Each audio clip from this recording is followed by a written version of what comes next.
বিরতির পর স্বাগত।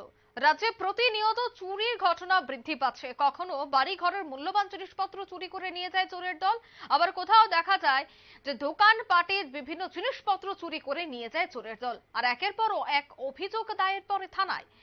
এরই মধ্যে আগরতলা শহরে একটি বাড়িতে চুরি কাণ্ড সংঘটিত হয়, আর সেখানেই সেই বাড়ির সিসিটিভি ফুটেজ থেকে চোরকে শনাক্ত করার জন্য পুলিশ ময়দানে নেমে ইতিমধ্যে পূর্ব আগরতলা থানার পুলিশ তিন কুখ্যাত চোরকে আটক করেছে। প্রথমে ক্যাম্পের বাজার থেকে একজনকে আটক করা হয়, তারপর তাকে জোর জিজ্ঞাসাবাদের পর ইতিমধ্যে মোট 3 চোর পুলিশের হেফাজতে রয়েছে।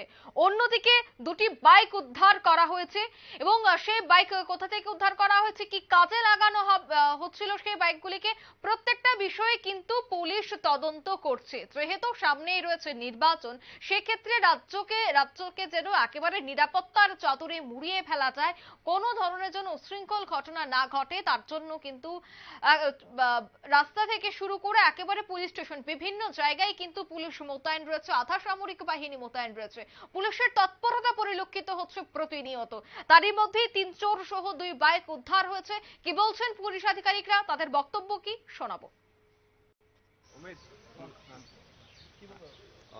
গত 26 তারিখে আমাদের এখানে একটা কমপ্লেন আসে যে একজন প্রমজিৎ দাস, বাড়ি খোয়াই, উনি মাস্টার, এখানে ভাড়া থাকেন আগরতলাতে। আমাদের এখানে গুলবাজার এখান থেকে একটি স্প্লেন্ডার, সুপার স্প্লেন্ডার বাইক উনি রেখে বাজারে গেছেন, তখন এসে দেখে বাইকটা চুরি হয়ে গেছে সকাল অনুমান 10টা নাগাদ। তো এই খবরটা পাওয়ার পর গুলবাজার আউটপোস্টের ওসি এবং অন্যান্য স্টাফ মিলে ওখানে ক্লাবের যে পাশে বাড়ির সিসিটিভি ফুটেজ আছে ওটা দেখে আমরা ওখান থেকে একজন লোককে আমরা ফটো দেখতে পাই যে বাইকটা নিয়ে গেছে। তো তার সম্বন্ধে খোঁজখবর নিয়ে দেখা গেছে তার নাম টুটন দাস, তার বাড়ি ক্যাম্পের বাজারে। সে এর আগেও অনেক কেসে অ্যারেস্ট হয়েছে বাইক চুরির কেসে। তখন তাকে আমরা সোর্স লাগিয়ে তাকে আমরা উঠিয়েছি। তাকে জিজ্ঞাসাবাদ করার পর সে তখন স্বীকার করে যে ওই বাইকটি, সুপার স্প্লেন্ডার বাইকটি সে চুরি করেছে এবং আগরতলা রেল স্টেশনে নিয়ে রেখেছে।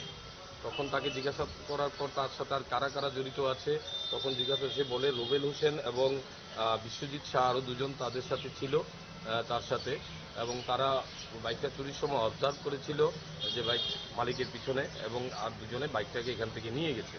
তাদের ইন্টারোগেশন করার পর আমরা আরও একটি বাইক ওখানে আছে, আরেকটি কাওয়াসাকি বাইক, ওটাও চুরি করেছে ভুতুরিয়ার থেকে কিছু।